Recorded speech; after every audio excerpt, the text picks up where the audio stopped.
Unpack your knives and stay. Yes, stay. Welcome everybody to another episode of the Top Chef RHAP. I am Haley Strong. I am so excited to welcome back LaTonya. LaTonya, welcome back to the Top Chef RHAP. We have missed you deeply.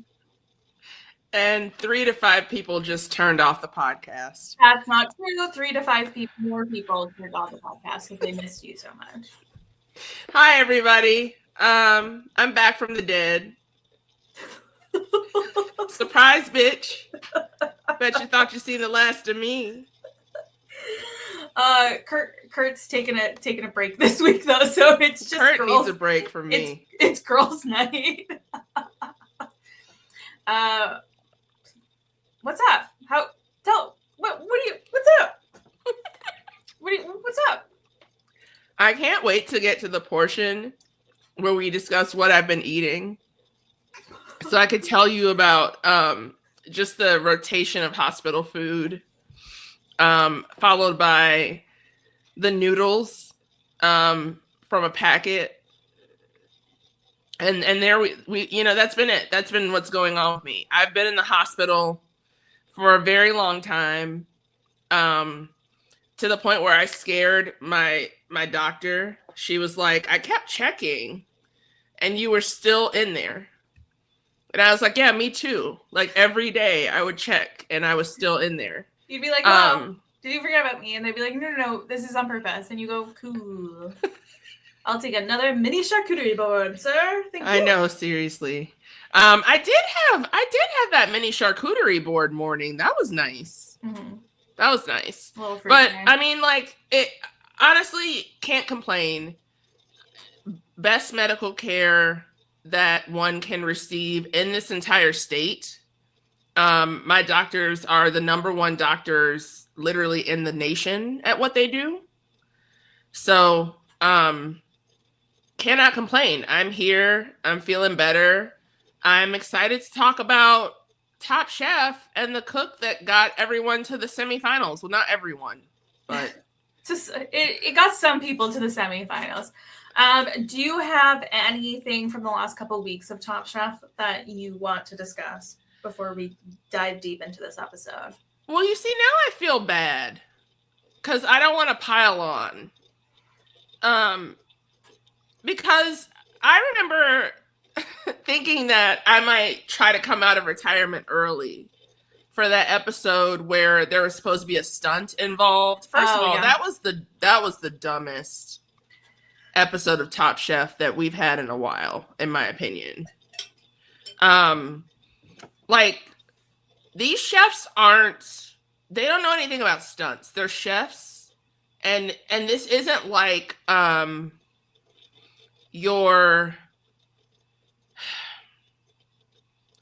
sorry, what was the name of the chef that was like the guest judge? Buddha. This isn't like Buddha or like Buddha's ilk, where it's like I would like to involve a stunt in everything that I do because I have theatricality. Like, I saw that episode of Glee and I just have not been able to get it out of my head. So like all of my food is a stunt. But the idea of not sending home a person whose food you literally could not eat. Yeah. Yeah. And I mean, it ended up kind of being a little inconsequential. It didn't matter at all. Because Cesar went to Last Chance Kitchen. He won. He came back. He was like, what did I miss? And Gail's like, no, literally not a nothing. Thing. You were in the last shot. So I guess it was just a wash. Like, we pretended that was like a non-elim leg. It didn't end up mattering, except to me. I am it might strike some people as a surprise to learn that I'm a rules person. So you think on Top Chef they should be able to eat the food to stay? I do tend to think that. I mean, I guess Tom got some food, and then one of the other judges, I think Kristen, was able to get some food off of Tom's spoon. But that is not meeting the challenge, in my humble opinion. What I wouldn't give to share a spoon with Tom. listen, we don't need to get started on how like in love with Tom I am this episode. His whole like rapport with Punky Johnson, who I love. She was so fun. I'm not like well versed in Punky. I actually, because I'm like not dumb, but I am a little dumb. I was just expecting it to be Punky Brewster. I just saw Punky and I went, Punky Brewster is going to be on this episode of Top Chef. I don't know how it's relevant, but the Punky Brewster is going to be here. I didn't even know what a Punky Brewster was, really. I just went Punky Brewster, and it was Punky Johnson, and I was absolutely charmed by Punky Johnson. Girl, I grew up watching Punky Brewster. So when Punky Johnson was announced on Saturday Night Live, I was like, oh, this is my person. Like, your name is Punky. Like, we're meant to meet and hang out at a bodega somewhere after like a night out. You know what I mean? Yeah. Like, I very much enjoyed.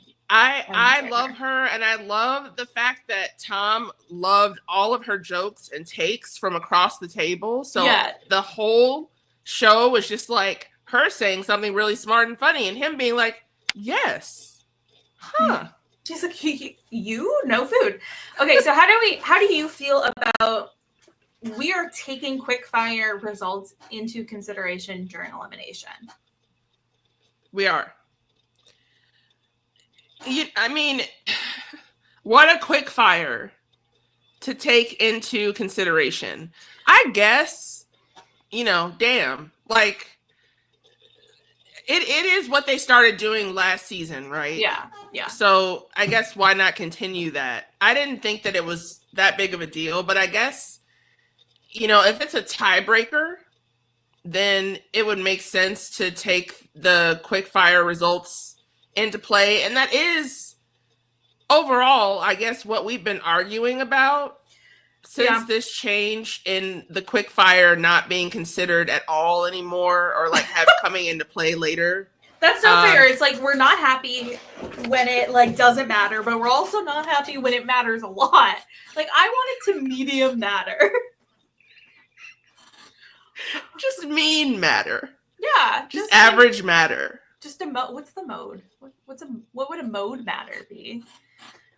I don't remember what a mode is. I did not major in math. But I will say that like, we're gonna get into it, but like part of the dishes that were served as quick fires during this particular episode could be considered war crimes in some countries. They're pretty unhinged. So, like, I appreciate that in the elimination challenge, and it kind of worked out the way that, like, the couple people in the bottom were also in the bottom for the quick fire. So it was just like, okay, like this is a wash. We're pretending like that didn't happen. Blah blah blah. So our quick fire challenge was create a dish only using items found in the dépanneur. Is that a thing? Yeah, in like Quebec and like. Specifically Montreal, it's like a dépanneur, which is like it is more or less a bodega. Like if you know what a bodega is, that it's a dépanneur. I'm so glad. I know that this was weeks ago now, but the last time that we did this, you weren't here. True. It was just me and Kurt, and so anytime anything Canadian happened, we were like, "Is that real?" I know. Well, actually, it's funny. I was listening to that episode, and it was the dessert episode, and you guys were like, "Is this a thing? Haley, is this a thing?" And I can't remember if I had said it on the next one, but like Nanaimo bars, definitely a thing.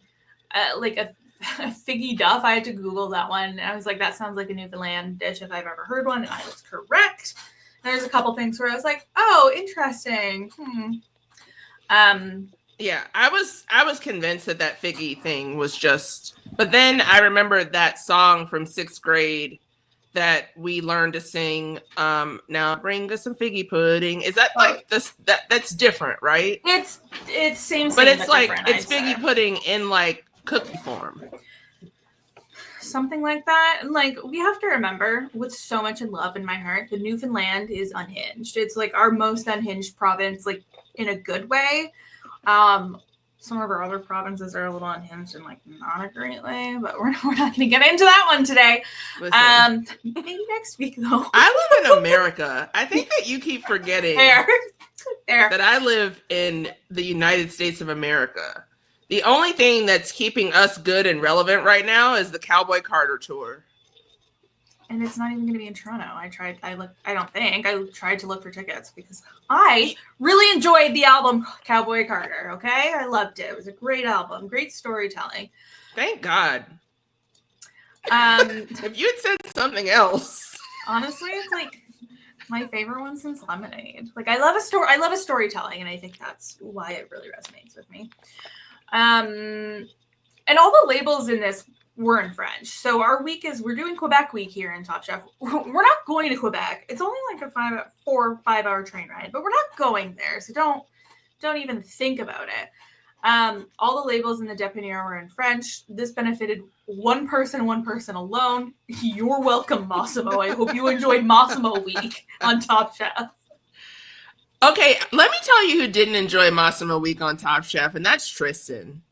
Yeah, this was interesting. I feel like it's a little bit of a departure from what we know of Tristan, and I kind of took it as like he's not necessarily dunking on Massimo as a person. It was more that what Massimo's style of cooking, French and Italian, because the dude is French and Italian, so fair enough, Massimo, if that's the lane you're going with. It was more that, at least the way I interpret it, was that the French and Italian food are like put up on a pedestal in like fine dining cooking. Yes. Where Tristan's trying to represent the food he cooks. Like that can also food be with Caribbean influences. Yeah. And like that can also be fine dining, but people aren't usually able to accept that. It's kind of like, I feel like we kind of were having this conversation with Henry and Shuai, which is that like Chinese food can also be so high end and is not necessarily looked at like that.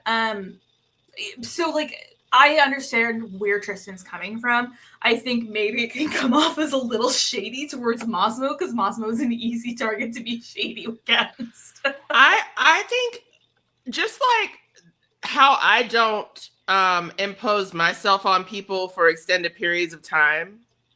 I believe that Massimo is probably a person who is fantastic in like smaller increments. Mm-hmm. But unless you grew up with him and like you're used to that, it's probably harder to deal with on a constant basis in a competition. Sure. And especially when Tristan has gone through a lot in these his father just died.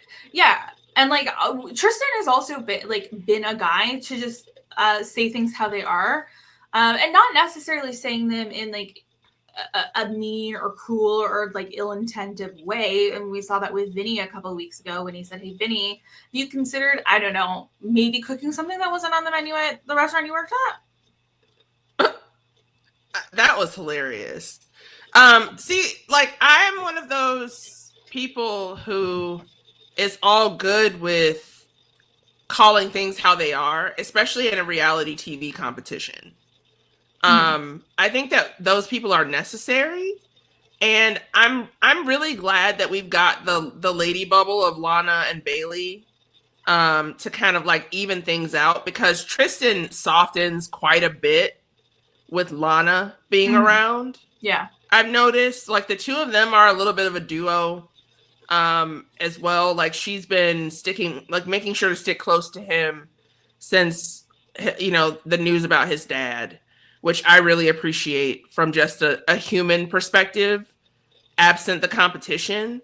But I can also understand how, like, what grief is like. I cannot imagine grieving during this. The one of the most high pressure situations of your entire life. So I forgive Tristan if he, has the errant comment like here and there. Yeah, I forgive him if he's not. No, you go. I was just gonna say I forgive him if he's not like sunshine and rainbows. Like if he's grumpy, like he's a whole person. Yeah. Who is going through a very fresh trauma and did not make a choice to stay in the competition. He was told to stay in the competition. And I also feel like Massimo, out of anyone, if he were to see this on TV, I feel like he'd take no offense to it. Yeah. I feel like he'd be like, yeah, what are you gonna do? Like, I feel like he would be like, yeah, okay, like that's not personal. Yes. And I'm sure they're brothers and they've like had a chance in the time to like hug it out and like have a deep conversation with each other outside of the competition to be like, here is where I was. I'm sure, like, because Tristan just seems like an evolved person. Yeah. Well, like, you know what's really cool about this season is that every person is so, not necessarily, I would say multifaceted. Like, we are getting not just like flat representations of who they are. Yes. I love this cast so much for that reason. Because every time I feel like I have these people figured out, I see something else in them that I didn't expect. Yeah, it's been a fun season. So let's get into our quick fire dishes. Again, the dépanière. Love that. Do it again. Dépanière. Sometimes I'm just gonna hit you up, and I want you to send me a voice message that just says that word. Yeah. Dépanière. Dépanière. Dépanière. Nope, I can't do it. Can't do French. Only Spanish. Gotta roll the R. You roll an R in Spanish. Just roll it at the end of. It's French. Not a roll though, so much in French as it is like a. Dépanière. Dépanière. Watch all like the French native speakers be like, Haley, that is like not how we actually say dépanière. Dépanière. The dépanière. The dep. Le dep. The dep. Let's just call it the dep. Le dep. Maybe it's la dep. No, I think it's le dep. I think that's the dépanière is male. See, that's the problem with Canada for me. There's too much French. Peu de français. Beaucoup de français. I would say I'm like proficient in French, not necessarily fluent. I think I would be able to read all of the labels in the store. Not the case for anyone but Massimo, it seemed like. I know, and it didn't seem like he was willing to help anyone out. I didn't have much time. Cesar actually had the winning dish here with his cheddar and goat cheese popcorn grits with apple, bacon, celery leaf condiment. Not the last appearance of our celery leaf condiment. I also I think Lana called it a celery salad with her like one leaf of celery. Just a single leaf of celery. I'm like, girl, like that is not a salad. That's one leaf. Actually, this sound. You're right. These all feel like an affront to food, but the cheddar and goat cheese popcorn grits does sound kind of good. I mean, that's a tried and true dish that Cesar has made before for himself many times. I mean, he says as much. Everyone else is like he seems right at home here, whereas everyone else is just like, I can't even get a blender. What? Yeah, like they couldn't even get them good cutlery. Oh yeah, because part of it was they had to like cook with what Punky Johnson had in her dressing room or something. Like, okay, cool. But yeah, we're gonna count this towards the elimination challenge, but we're not gonna give them a knife. Sounds like a great clan. I mean, honestly, the SNL writers' rooms are a step up from a frat house. So yeah, they're just frat houses in office form. So I really don't know how I feel about confining them to this. For Tristan's dish, I'm going to say a bunch of food words together in one line that have never been said together before, okay? Thank God. Bacon roasted hot dogs and yucca main broth with celery, sauerkraut, peanuts, and croissant croutons. It was hot dog water. It was hot dog water. How do you feel about hot dog and peanut? How do you feel like this feels like baseball? It's like baseball water. Are you a Cubs or a White Sox fan? I'm a White Sox fan. I'm from the South Side. You and the Pope. Me and the Pope. We're both White Sox Can we just talk a quick second about how I think I've met the Pope? Yes, let's because I went to Catholic school. Okay. For up until 6th grade. And I need to like do the math on this, but like as a young, like up and coming, like before he went off to the world, you know, I believe like he was at something at Holy Name Cathedral at some point. And I just remember his name, because that's not a name, like someone named Provost is not like a name that you see very often. And so I was as shocked and surprised by the news of the Pope as everyone else, because I had watched Conclave again. They twisted my arm and I had to watch it again. And and the Conclave was happening, but the Conclave was like 2 days. It was they like clearly already chosen a successor. Yeah, I was waiting for like 2 weeks of this. Yeah, it was like the Pope is the person that the old Pope said is the Pope. The Pope is the Pope's favorite. Yeah. I also want to mention the fact that, like, of course, the internet has become like a weird cesspool, and has become. Yes. But the week of an American becoming the Pope was one of the funniest weeks I've ever seen on the internet. The weekend update? No, just like the week of being on Reddit and Instagram and the internet. Yeah, it was just it's hilarious, pure comedy, clean, like lovely, family friendly, hilarious, just good, hilarious. Because you have his family, his brother, God love him, giving like the first interviews of the family, and then there's I remember one. Chicago reporter was like, so is he a Cubs or a Sox fan? And he was like, I want to clear this up now, because I have heard people say that he is a Cubs fan. And then that sweet man went through the fandoms, the baseball fandoms of everyone in the family to arrive at the fact that the Pope is in fact a Sox fan. So I'm right. God is on my side.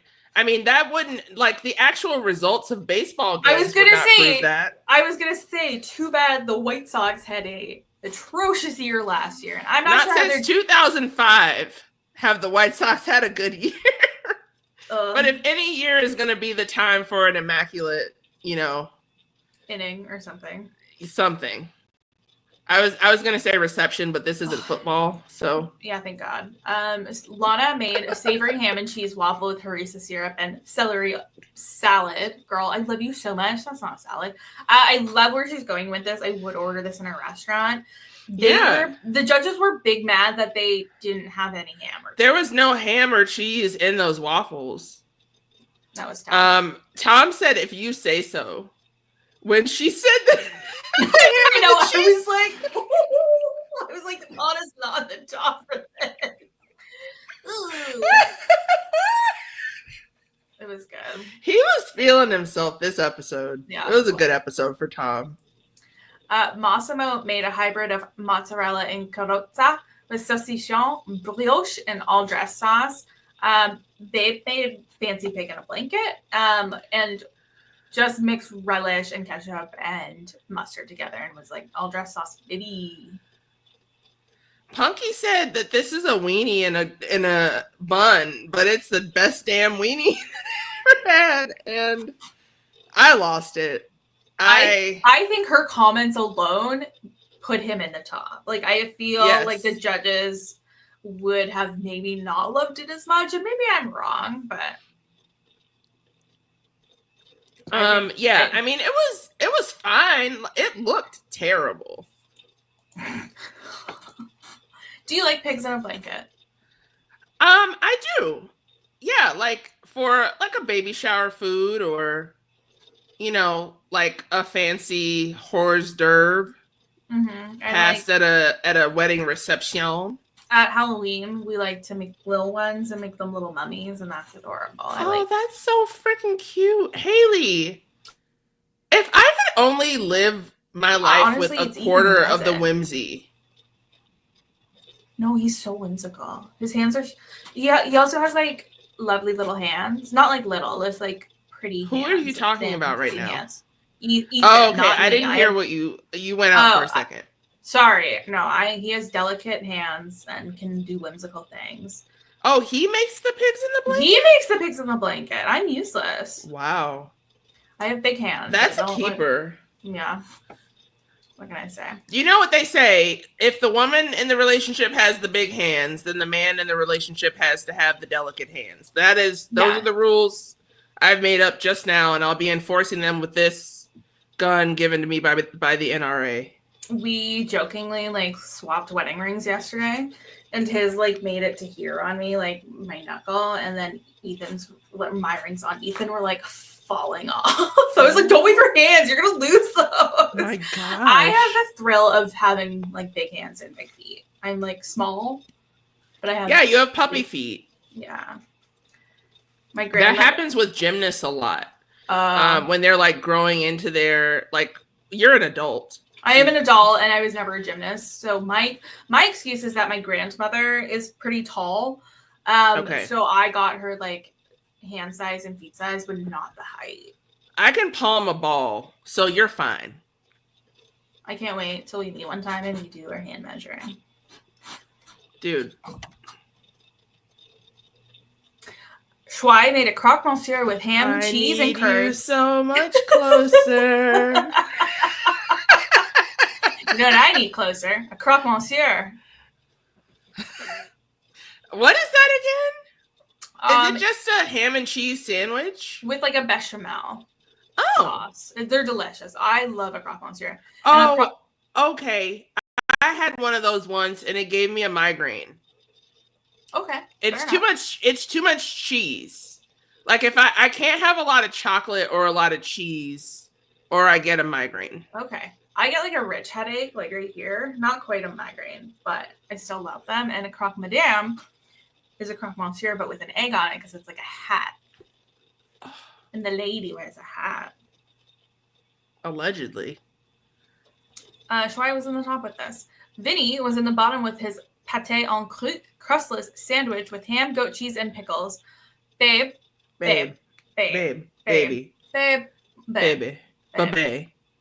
He was trying to make like an Uncrustables, which I was surprised they were allowed to say on television. They had to have gotten it cleared. Maybe Dumpsters is like a sponsor. I'm sure that it's somewhere in the long line of products that like Top Chef is sponsored by. Yeah. Because you cannot say, as an almost lawyer, I can tell you that you cannot say a copywritten word like a product without having it cleared by legal. And that feels like so copyrighted. Yeah. It's definitely copywritten. And then the sandwich itself sounded so disgusting. It was like 3 different mush of like strong mush. Pate and goat cheese? I do not want to be signed up for that. I'm just glad that we're doing this podcast today and not yesterday. Ooh. Because I would have had to go excuse myself to vomit at least 3 times by now. I think that's fair. It's quease inducing, that's for sure. Pate and goat cheese and pickles? I don't even want to talk about it anymore. If we're being okay.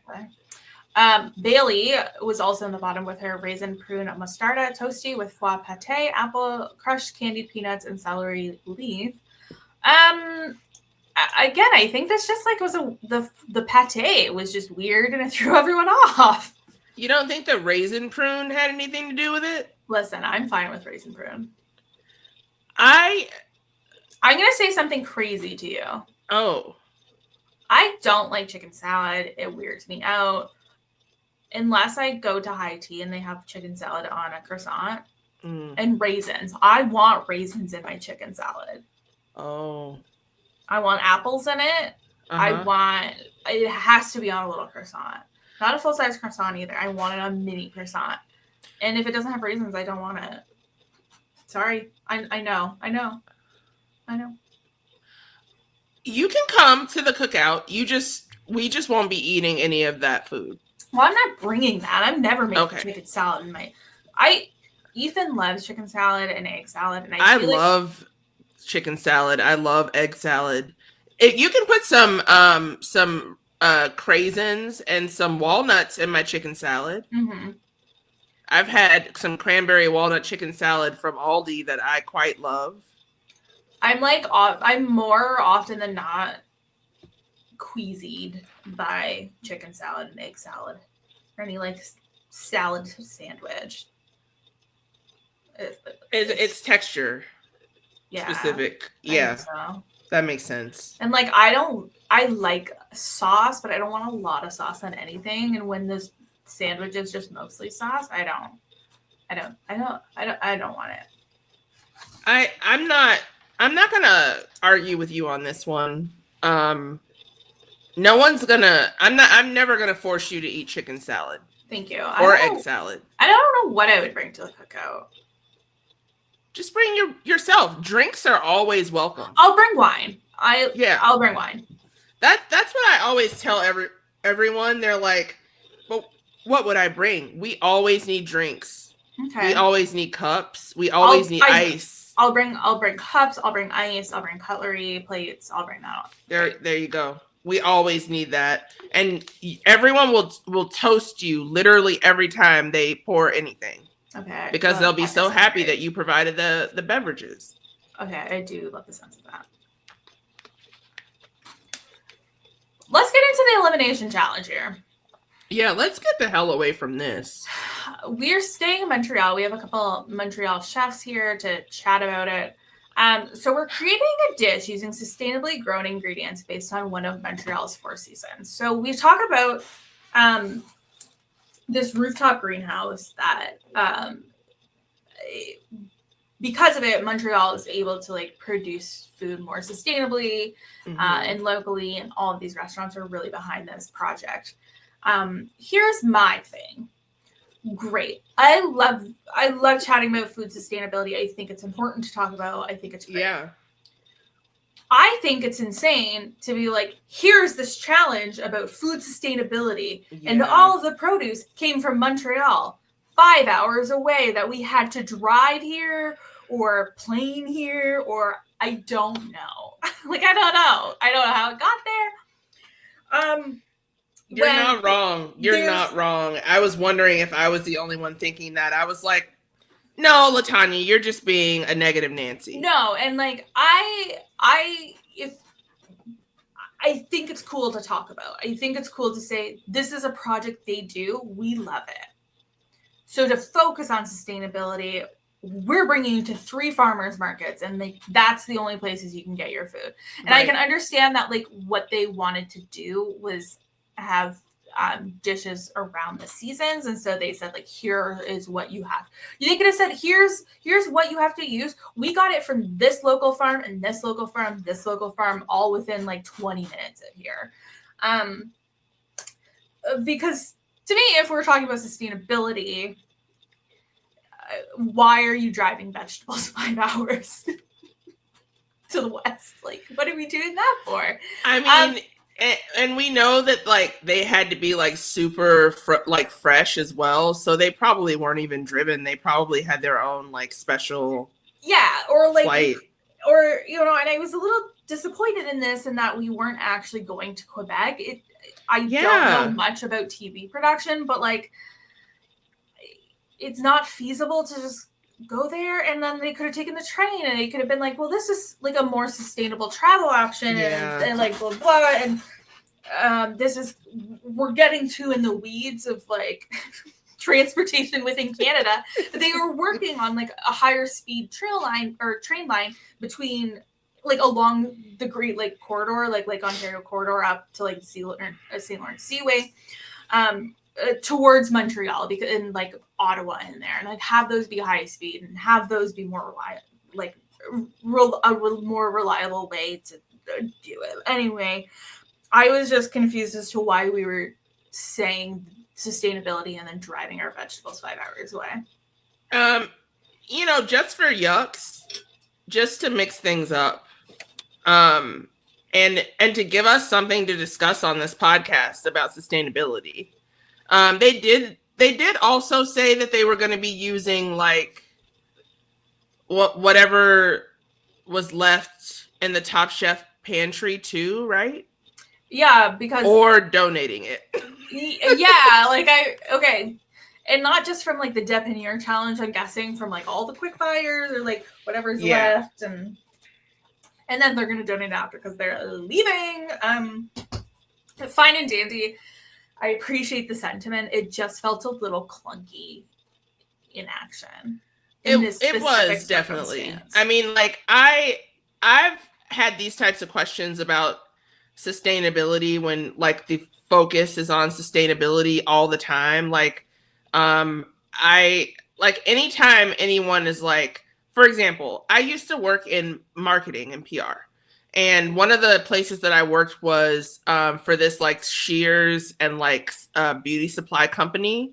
And one of my packaging jobs was to write about the like sustainability of this like sandalwood comb. And I was like, but how sustainable is this mass produced comb that we're flying to shelves everywhere? And I wrote up a little thing about it, and they were like, we really don't need you to get that into the weeds about things. Babe, I am the weeds. Yeah, like I thought that's what you hired me for, but you know, whatever. Yeah. So if that is my piece about that. I appreciate the challenge of like, pick a season. You're gonna be a season. Yeah. You're gonna cook like that season because Canada's so seasonal. I love that it is seasonal. It's great. I like autumn the best because that's when my birthday is. I love everything about the fall. I love the clothing. And I mean, Bailey's right. In Chicago, the fall is really for like 3 to 5 business days. But during that time, I am dressed to the nines. And I am enjoying my seasonal produce as well. Like, I love the fall. But summer sweet corn, which I know we'll get to, but which is why when they were talking about Cesar's dish and the corn not being sweet, I was thinking to myself, is it not summer? Like, was it summer because that would explain why the corn is not sweet if it's not summer. It was late. It was like mid-September. Yeah. And our corn season lasts till about August. So like I could see there still being some good corn. Okay. But maybe because they drove it from Montreal, it wasn't as sweet. Maybe, I don't know. I'm not a science. I don't know. I'm not a science, everybody. I'm not a science. I'm a Scientologist. Because Cesar won the last challenge, he gets to pick what season he wants, and he gets to be the only person who does it. Yes. So he picks summer. Massimo and Shuai, they pick winter. Tristan and Vinny are spring, and Bailey and Lana are fall. Really sweet moment with Bailey and Lana this episode of just being like, we're the girlies, we're gonna support each other, we love each other so much. I love the energy Lana brings this season. She just feels like a warm blanket, and I'm so glad she's here, and I don't want her to leave. I love her so much. She stood out to me instantly, which is why I drafted her. She's the very last person left standing on my draft board, which was just like decimated, like the plague took it out or something. You've had a tough run. It's, you know, I mean, I think I won last time, so I was due for that's fair. A tough, you know, a tough. And if that's the worst thing that happens to me during the 3 months of that this show is airing, then I'm fine with that. Mm-hmm. Frankly. But Lana is so multifaceted and just like, first of all, I know they were like smoking cigarettes up there. I just know they were because Lana says smoker to me. Just as someone who used to be a smoker. But does Bailey seem like a smoker? Yes. Oh, okay. Yeah, very much. And Bailey gives me hope for being able to contain my anxiety long enough to go on a reality competition show. I love the dynamic they have. Mm-hmm. I love Lana because her stated goal when she came on the show was very lofty. She said she wanted to be the first Black woman to win Top Chef, which threw me for a loop because I went back through all the winners to be like, is this for real? Like, really, a Black woman has never won this show? Like, I should have just trusted what the Black woman said.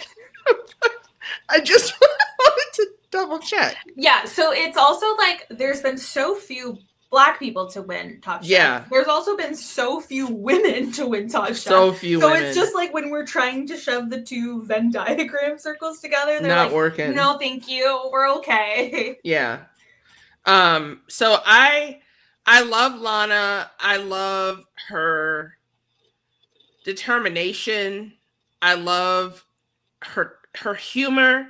Like the fact that she finds a non-grading way to complain about the challenges is like that's very true. It's like fantastic because she's always like, when she said be a chef, they said it'll be fun, they said, I was losing it. Like, she's so funny. I'm so charmed by her. I love her, and I love her and Bailey's dynamic, and with the two of them being the only two women left in the competition, these guys seem pretty tame, especially as compared to what we've seen in the past on this show. Sure. Yeah.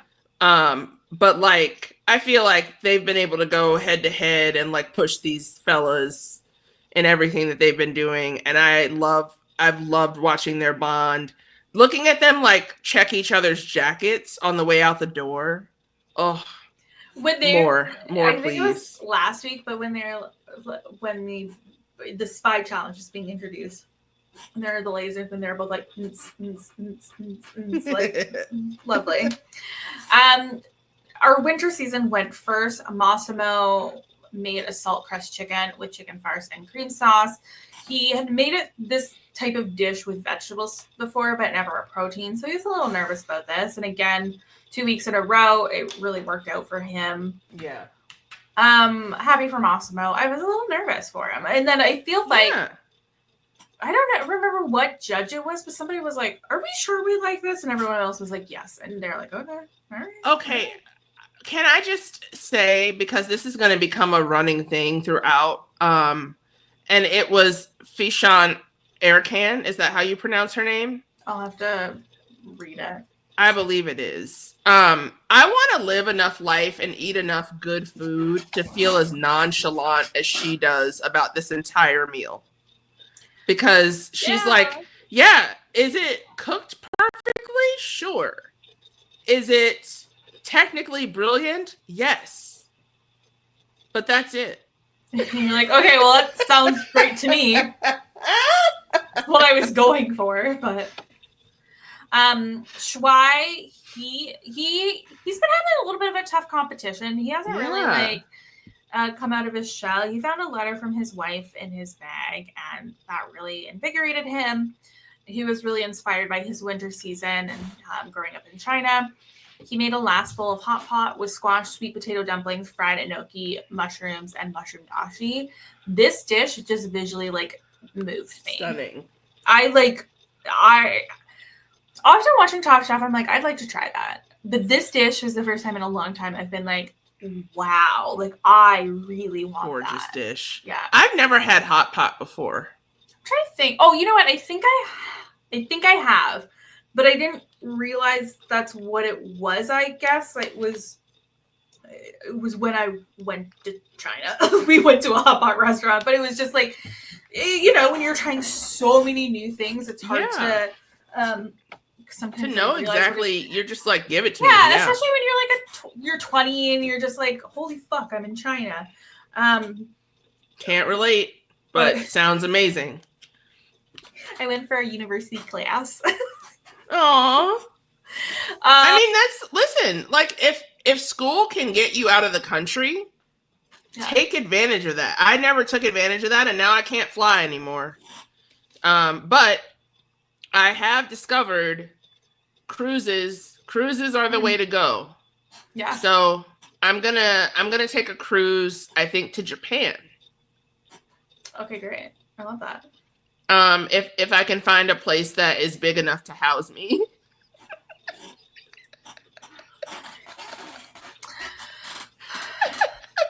The hot pot looked great. That hot pot looked delicious. Punky said that she wanted that to be her morning water every day. I love morning water. And then our one guest judge, I thought this was lovely. He was just like, I will remember this dish for the rest of my life. I know. Oh, like that was just like it almost brought me to tears because I am not emotionally stable. Oh God. Like you should have seen me the episode that Tristan's dad died. Oh.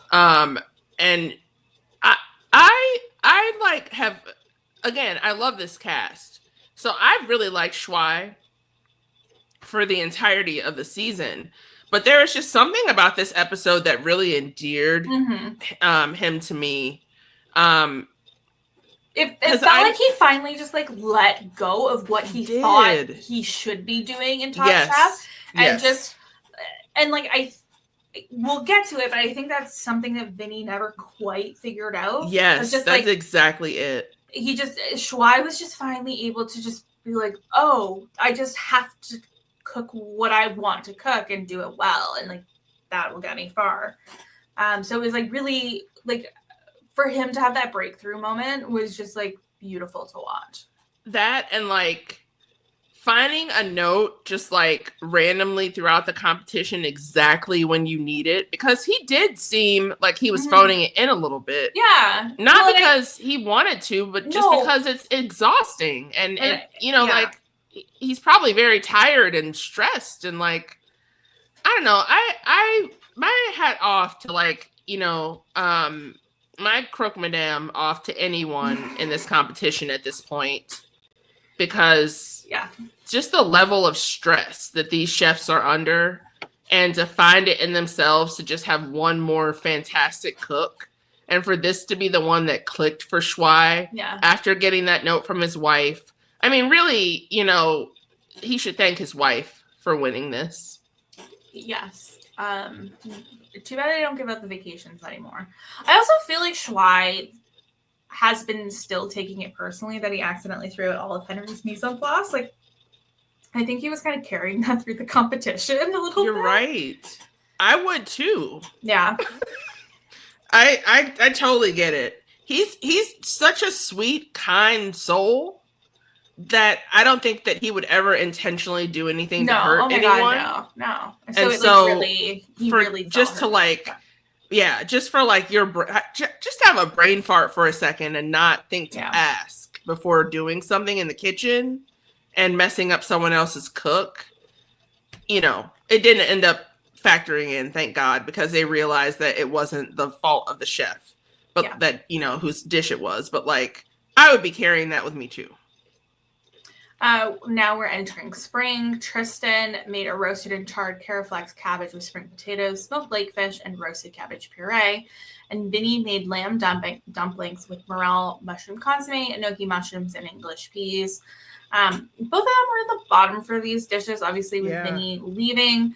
They both had similar critiques, which is that it just didn't feel very spring. I think Tristan's, they said, was just like super under-seasoned, except for the sauce, which was like too seasoned. Yes. And he said that when he ate it all together, which is the experience of some of the people at the table as well. Because Punky was like, when I ate the potato, was it potato? Mm-hmm. Yeah, when I ate the potato with the sauce, it was fine. It all evened out. Yeah. But like, you know, if you are professional food, you know, taster and chef, and you're like tasting individual components as well as getting like a whole bite, then there was too much salt going on. Whereas with Vinny's dish, this didn't come out until judges' table, but they said it smelled bad. Oh, that's tough.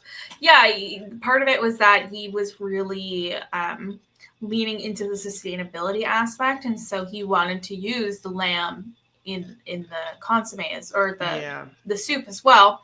And they just said like it came off way too strong, and it just like it didn't evoke spring in any way. It was just like too wintry. And his story was that, you know, we were kind of moving from winter to spring, and they're just like, well, it actually wasn't very good. So Yeah. I agree with what you said earlier. I feel like in the first week, like in the first elimination challenge was the last time that we saw Vinny really cook his own food. Like that he wanted to cook, not that he was like trying to showcase something to it that he's learned along the way to impress someone else or make someone else feel good about his own cook. Yeah. And that it's real, like what we've seen in this competition time and time again, not just this season, is that it's when the chefs are doing what is most true to them and feels more like them, and they're like taking risks, that's when they do the best. And he also had some like time issues where his dumplings weren't coming off as quickly as he thought, and so plating, he didn't get like the radishes on everyone's plate. It was just like a very rushed second half of the cook for him, and kind of like off altogether. And unfortunately, he ended up going home. I felt really bad for him, especially knowing how competitive he is. I am one of those people who hates to lose more than they love to win. And I think that that's one of the components that you have to have in order to achieve excellence in whatever field you've chosen. That's why I'm not excellent in any field I've chosen, because like I'm not good at enough at anything to be like, well, I hate losing because I'm not good at things. I thought that we'd had a conversation about talking shit about my friend Haley Strong. I'm not talking shit about myself. I just am like, I'm not that competitive because like I've never been number one. I can't like look at your Instagram or your Bookstagram account and say that you haven't achieved excellence in something. I mean, like I'm like decent enough, but I'm never number one. Okay, there's I don't. Anyway, so I felt bad for Vinny, and also because he kind of knew, and like he was just kind of like, everyone else have a great competition. Yeah, he just like he was like resigned to the fact that like that was it for him. It made me a little sad. It was like, out of everyone who was left in the bottom, it was like, it would have been my choice. But it still made me a little sad. It made me very sad because I would rather this have been one of those weeks where they were like, everyone's coming to the semifinals, because the bottom dishes were so close in their like mistakes. Yeah. That, you know, with the exception, I guess, of Cesar, who would be rescued by the quickfire. Yeah. But like everyone else was like so close in like the mistakes that were made and like little things being off here and there or conceptualizing the dish wrong, that I would have been fine with them taking everyone, just because I didn't want to see anyone from this cast leave. Yeah. But I am watching a competition show, so, you know. Cesar had summer, and he made a corn gazpacho with smoked cherry tomatoes filled with pistachio cream and poached lobster. I think if I saw this on a menu, I would be very intrigued and probably order it. Yes. It didn't.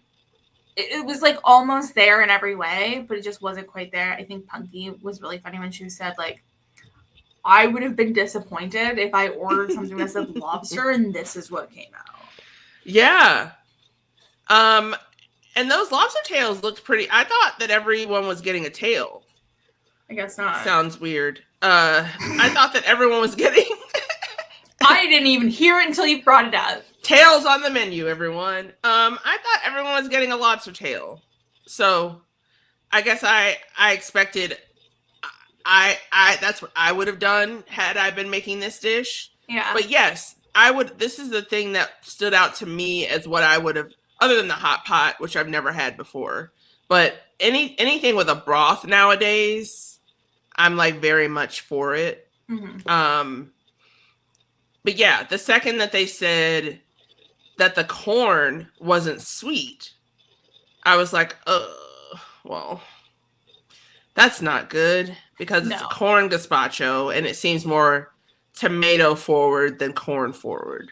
Yeah. I felt bad for Caesar because I felt like he didn't quite understand why he was in the bottom, I guess. I think he was pretty surprised by it. Yeah. I mean, I think that he understood what their comments were. Yeah, and there are tweaks that he would probably make to the dish going forward based on that. But because he's made it before. Yeah. I think he was more surprised to be called out for being on the bottom. And then once they said, like, oh, here are the critiques, he was like, oh, okay, I get it. But yeah. I think he was like, what? Somebody I was surprised to be in the top. As we enter fall, Bailey served a squash agrodolce with crispy polenta, smoked labna, Brussels sprouts. And I thought this dish was, like, very hot and cold at the table. Like, there was some literally, like, yeah. Like, oh, I love this. And other people were like, that was weird as hell. And then it ended up being in the top. I was very surprised. I was surprised that, well, part of me was not surprised because Tom liked it. And as we learned, with Vinny before, Tom's voice alone is capable of saving someone. Yeah. Or elevating their dish to the top. But like, yeah, I was when she was making the agrodolce, I was like, wow, that looks really like that has a lot of pepper in it, like red pepper flakes.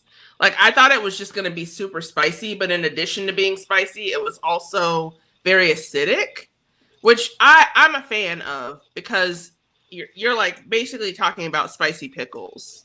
Yeah. But like I don't think I've ever had an agrodolce before.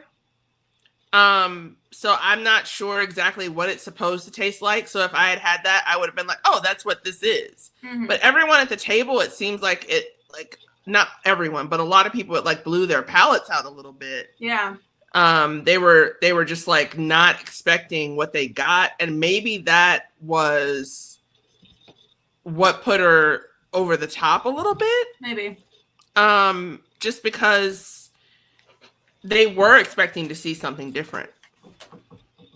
And then Lana made a butternut squash spatzel with sauteed kielbasa, sauerkraut juice with compressed apples. They didn't love this because it was all just a little too same, which I understand. There was a lot on that plate. There was, yeah. Wish they would serve that at Restaurant Wars instead. Seriously. A little left full, maybe. Just kidding. I love you, Tasha.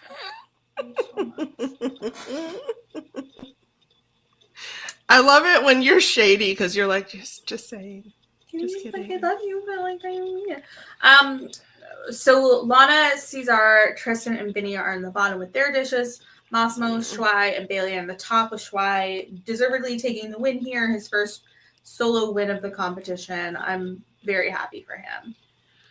Frankly, if anyone other than Vinny had gone home, I would have had to cancel this podcast because I would have, stroked out. I would have still done the podcast just for all the listeners. Don't worry, I would have done it. I would have monologued. Can you imagine me monologuing? Like some people can monologue on a podcast. I just don't think I've. Josh has done it before. I remember doing a podcast with him right after he had done it like a solo podcast. And I was like, what was that like? I talk to myself on a constant basis. So it would have just been a normal day for me. One of my favorite instances of this was on the Challenger Hap-Up. Both like Brian and Allie couldn't get together one week. So they both recorded solo podcasts and just like put them together. Like not like one after another. Not okay. Like, yeah. That's really funny. It was that's hilarious. Yeah, I mean, like as long as these podcasts are getting pushed out, who really cares how the sausage is getting made? Yeah. But yeah, like it's about to be the semifinals. Yeah, this is crazy. We say goodbye to Vinny. I think he knew it was him. He seemed very like satisfied with his experience, and I'm happy.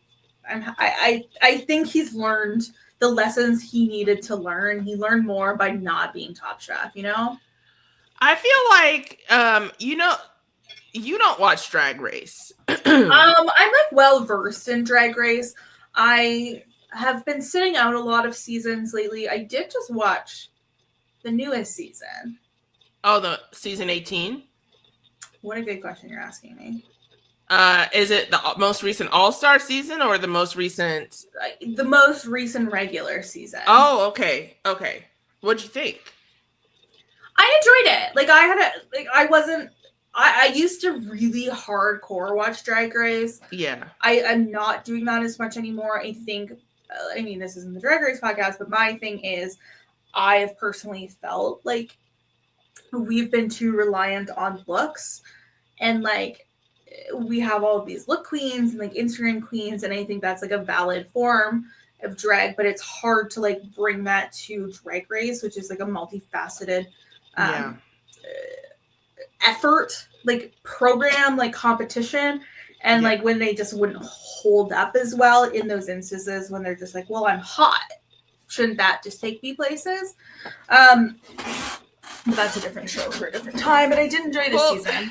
The reason why I brought up Drag Race is because I feel like Vinny is like a baby queen who comes on to a season maybe just like long enough to make. He was on the show for a very like respectable amount of episodes, but just enough to like wet his beak, understand what the competition is all about, and find out who he is as a chef, independent of the people he's worked for, right? Yeah. And then he comes back for an All-Stars. Yeah, I think he'd be really good in All-Stars. And I'm excited to see he takes the whole thing. Yeah.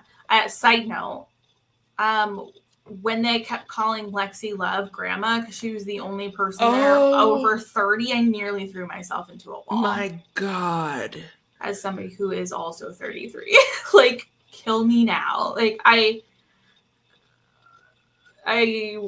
was thrown. I'm 10 years older than you are. Yes, I look great. But hearing those comments, I was just like, sometimes you little whippersnappers need to have more appreciation for your elders. Yeah, and I think that's been part of my problem with like the seasons of Drag Race as of late, where it's just like, well, I'm a drag queen. Like, here I am. I've done one show before. I've done Instagram. And I'm ready to be on Drag Race. And like, I've done Instagram. I've done TikTok. Yeah.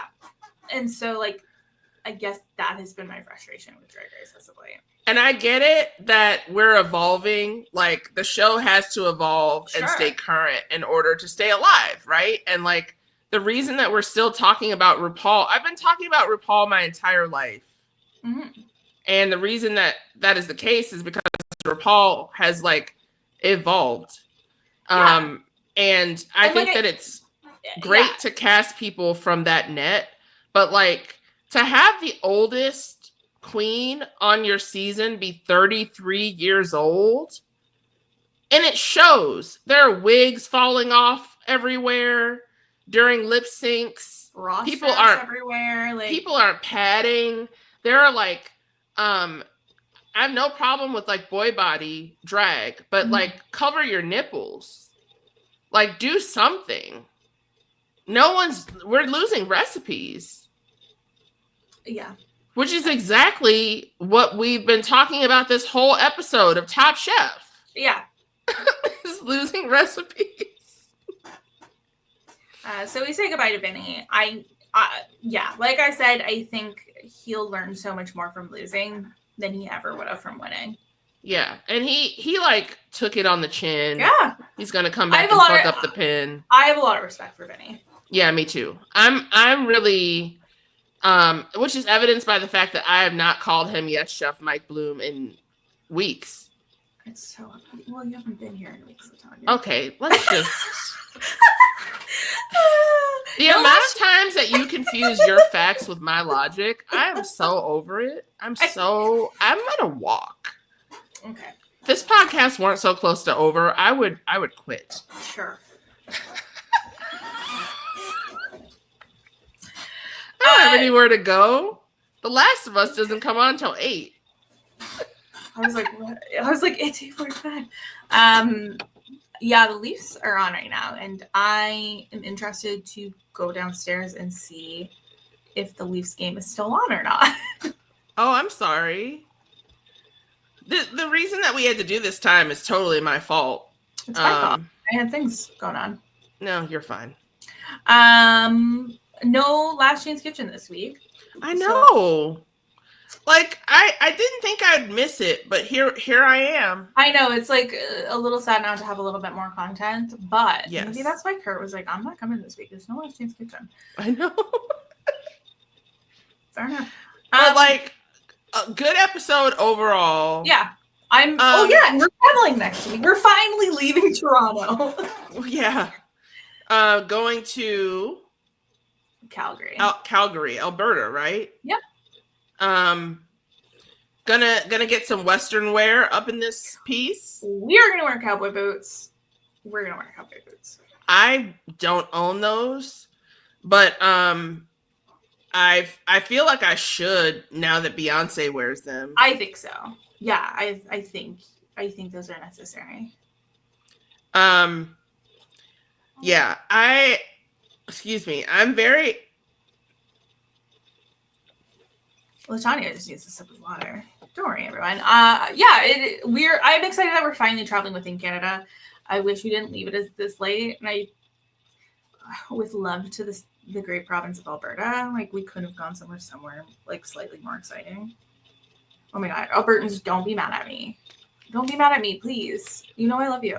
Don't be mad at me. People from Canada can't get mad,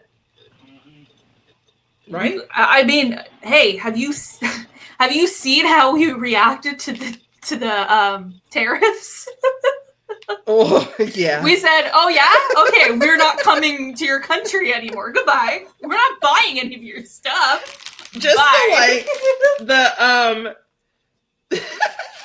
my favorite part was the videos that were specifically to show taking all of the American products off the shelves. So again, this is a little bit of a deep cut. So in Ontario specifically, all alcohol is controlled by the Liquor Board of Ontario. So they have the final say a lot of the time of like pricing and, what is brought into the province and goes out of the province and all of that. They took all American products off the shelves. You know what? Like, cue Olivia Rodrigo's Get Him Back, but in the key his car, not make him lunch scenario. And like I think it's something crazy like Canada and maybe specifically Ontario is like making up such a huge portion of the buying of Kentucky bourbon that like is going to have a real effect on that industry in Kentucky. Yeah. And like the small businesses and it's really crazy and it goes deep and I am not an economist. But I do think it's a good idea if you live in Canada or live in Ontario, like buy your Ontario products. Like we make great products. Yeah, sure, we don't make bourbon. We're not allowed to, but we have great whiskeys and everything. You're not allowed to make bourbon? It's like one of those things. It's something about the cask, right? It's like champagne where it has to be like very specific. Okay. As like regulations or, it's a protected something. I mean, I know my favorite part was when they were like, keep messing with us and we'll just turn off all your power. You know that we control the power to like several states, right? And he was like, no, I didn't know that because I don't know anything. So yeah, it's been a very interesting time. And like, it's very, actually there's a joke made in this episode that you can tell it was September of 2024 and not like April of 2025. I can't remember what it was, but I was like, we would not be making that joke today. I know what you're talking about, but I also can't remember the joke. But anyway, what have you been eating, LaTonya? I'd rather talk about the new makeup I got. Yeah, tell me. What broths have you been sipping on lately?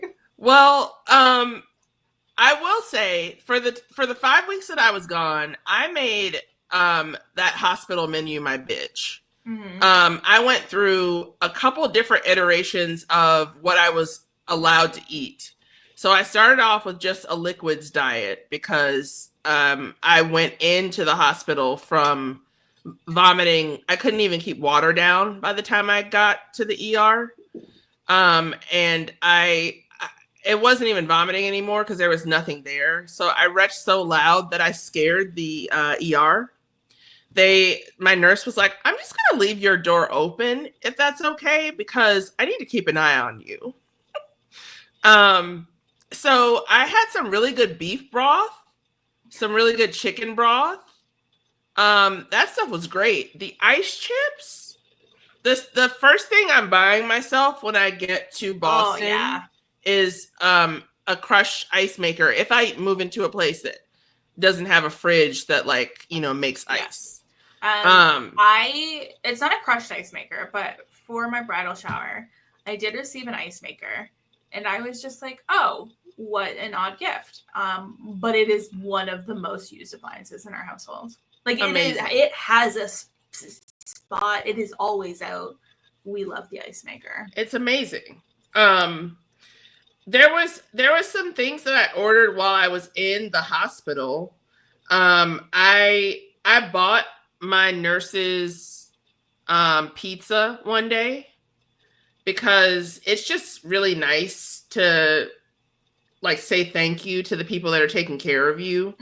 And they also treat you better. Like, they shouldn't, but they definitely do. Well, it's just it's easier to take care of somebody who gives a shit that you're taking care of them. Yes. And I feel like I'm not the most high maintenance patient, just because there are people that cannot fend for themselves, on the units that I'm on most of the time. So they're like, oh, we just need to bring you water and the occasional wipes. Sure. You just need tissues because your allergies are out of control. Great. So they were really cool about running downstairs when I couldn't sneak the delivery driver upstairs. They were really cool about going to get my food for me. So I ordered, one day I got Starbucks for the first time in months, because there's one just on the second floor of the building I was in, and I got a pink drink, but it also had a matcha cold cream, non-dairy cold cream. And it looked very Wicked inspired, and I was beyond happy. I ordered ramen-san because it's the restaurant that is immediately across from the hospital. There's also a giant food court. There's an entire level of food at Northwestern, and then there's a sit-down restaurant or two in the hospital as well, that are nice restaurants. Oh, there's a Beatrix there, which is I think it's only a Chicago chain. It's just really nice fine dining stuff. So so I bought this and then instantly learned that I could not eat anything. I got pot roast stroganoff. Oh my God. Which looked amazing. And I got this slow cooked short rib that I've had before that comes with Asian pear puree, and then snap peas, and it's just very yummy. But I couldn't eat that. So I got ramen-san, and I just got appetizers. So I got Japanese eggplant fries, I got tuna and avocado tartare, and then I got a couple of pork rolls, pork belly rolls. I got fish from this place called Hugo's Frog Bar and Fish House. Oh? Yeah, they actually serve frog there. Yeah, did you get frog? No. I was gonna say, couldn't handle beef, but we're handling frog. No. I got cedar plank whitefish. Delicious. And I got a cup of clam chowder. And the whitefish comes with mashed potatoes, but it also comes with grilled tomato and onion. So I couldn't really eat the onion, but the tomato was delicious. The other day when I got home, I got Korean fried chicken from this place called CM Chicken 88 Market. And I got the snow onion chicken, which is just like regular like white pepper fried chicken, but they like have very thinly like sliced probably mandolin and onion, and it comes with this sauce that's a little bit sweet, a little bit tart. It was a mistake for me to eat that because of the onion. But I also I had not had pickled radish before, but like that, like it's good to have with Korean fried chicken, everyone says.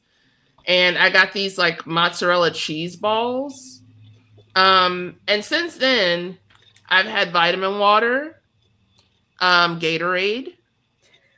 I've had some Pellegrino. Ooh. Some ginger ale. And I had some ramen, both chicken and shrimp. That sounds great. And tonight I'm having noodles and company. I don't know if you see a trend. I think I might. Yeah, I think I might. But yeah, I mean, it's been an eventful 5 weeks, but like I learned, I got a visit from the chef in the hospital. Oh, that's fun. And I learned, like, he was wearing his chef hat, and he was like, since you're on an unrestricted diet, which was a mistake, you can have, like, access to this menu that has, like, extra selections. And the people that came to take my orders, Jose and Anthony, were, like, the funniest people. I happened to luck into just this really amazing room. It was a corner room on the 16th floor, and it was on the same floor as what used to be the VIP section of the hospital. So, like, whenever celebrities came in, they would. Like, what? I know. That makes sense. And now they're just like general occupancy rooms, and that's the one that opened up, I guess. So I got really lucky, and I had a beautiful view. Not of the water this time, but that was fine because I had FOMO the last time that happened. And everyone used to come in to order my food, and they would just like have a seat on the windowsill and like chat with me for a while. Sometimes the housekeeping people would coincide with them, and we'd just have a little party. I'd put some music on. So that was cute, like making a little family in the hospital and bonding over food. I introduced my cleaning lady, Natalie, who is Jamaican, like from Jamaica, to lasagna. She'd never had lasagna. Whoa. I know. And the day that I ordered pizza, I ordered myself lasagna and a salad. I was like, but she didn't feel comfortable going into the nurse's lounge to get the pizza. So I was like, oh, have you ever had lasagna? Would you like to try this? And she was like, I don't know what that means, but sure. And so when she came back, she was like, whatever you gave me, very good. We'll be trying that again. So that was fun. That. That's so I love sweet. that so much. Yeah. That was a lot of fun. What about you? What have you been eating since you're like allowed to do that? Yeah, I feel honored that I can eat more than broth. I had like a fun food week. Kurt and I recorded pretty early last weekend, like Saturday morning. Oh, wow. So I had like a whole weekend of food. So I had some mall Chinese food for lunch that day. I love mall Chinese food. I know you love your mall Chinese. Just so good. It makes me think of Yellow Jackets every single time. There's a scene of them like eating mall Chinese food in like season 1 or 2 of Yellow Jackets. I hear it's scary. And then Saturday night, so for Christmas, my parents got us an outdoor pizza oven. So we tested that out for the first time. Oh, nice. How'd it go? Great, actually. It went really well. It was a little bit of a learning curve, so now we know for next time, but it still turned out really well. We made one with like a garlic base and marbled cheese and prosciutto. Mm-hmm. And the other one was just like a classic margarita, and both were really delicious. And then Sunday was Mother's Day, so me and my sister-in-law took my mother and my mother-in-law out for high tea, and that was excellent. Wow. I love a small sandwich. There's almost nothing I love more than a tray of tiny things that I get to eat all of, you know? There's just something about like the tiny sandwich at high tea. Meghan Markle was talking about it on her show. I don't know if you watched that. I haven't yet, but it's on my list. Oh, it's so delightful. I can't wait. You'll just love it. It's just my type of television. It's a breath of fresh air. And then my favorite poutine spot in the city, it's like a fry truck. They reopened within the last month or two. So I finally got our first pulled pork poutine of the season. It's so freaking good, and I love it so much. Wow. What else? And then I got another. I think I talked about it last week or 2 weeks ago. I got an Odd Bunch box again, another one. So it's just like you can sign up in Canada. You'll get like cast off vegetables more or less. Oh, okay. Yeah, we have those here. Yeah. We just don't call them that. So I made a cheesy chicken. So it's this dish that it was Ethan's favorite dish at the restaurant I used to work at. It's basically just grilled chicken with like sauteed mushrooms, onions, and peppers. And then you put that under the broiler with a bunch of cheese on it. It's so good. It was a good way to use up some of those vegetables. And then what else I had? I had a burger. Used some more of the mushrooms. Yum. I made rhubarb scones this week. They turned out a little muffiny. They were tasty, but kind of muffiny, but that's okay. And I made rhubarb jam to go with more it. Than okay. That was delicious. That sounds ideal. Yeah, they were pretty tasty. I'm not going to complain. I'm going to complain a little bit, but not like a lot of complain. And then last night, just kind of an easy dinner. We bought this like birria taco mix from, Yum. Like it was just like the meat came seasoned in the box or whatever. And it was really good. And like, I'd get that again, but it was delicious. And then what else did I have today? Nothing that crazy, but yeah, I had a pretty decent food week. Not gonna lie. I'm sorry. Maybe I should just eat broth in solidarity. No one is forcing you to do that. I know, but I could go for some ramen. Ramen is great. I'm not supposed to really eat ramen because it's so salty. Mm-hmm. I'm supposed to be on like low sodium foods, which I sometimes don't do a very good job of. But right now I'm doing a great job of it. So it's hard because like they're so tasty, you know. Because it's what? So tasty. The salt. Yeah, I mean it is like seasoning for food. I have a lot of salt substitutes, right, that I use. Well, I was so thrilled to have you back. This was lovely. Hopefully we can have the full gang together next week. I know. I'm looking forward to it. And I think it'll be... Yeah, that'll be my last week in this apartment. If I'm even here.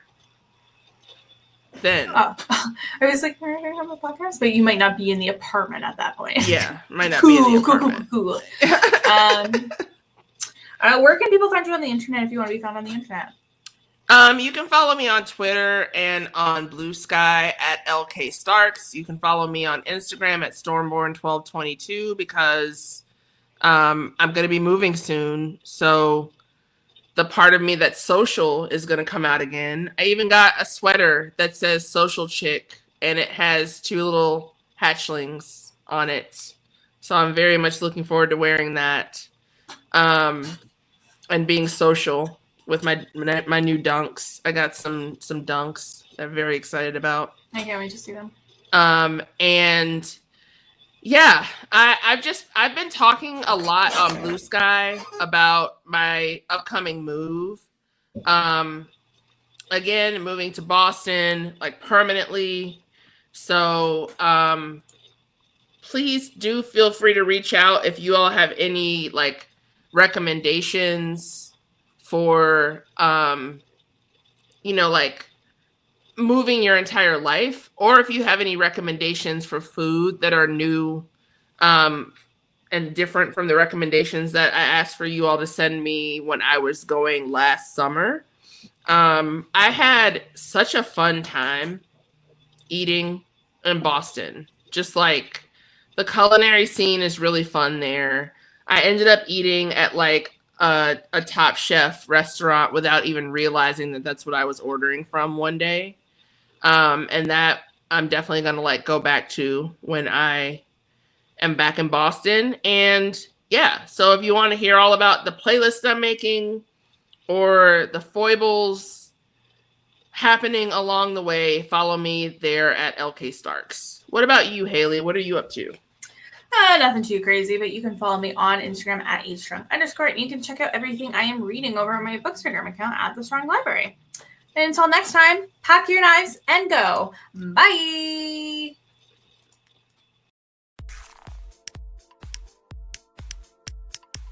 This is RHAP. We know reality TV.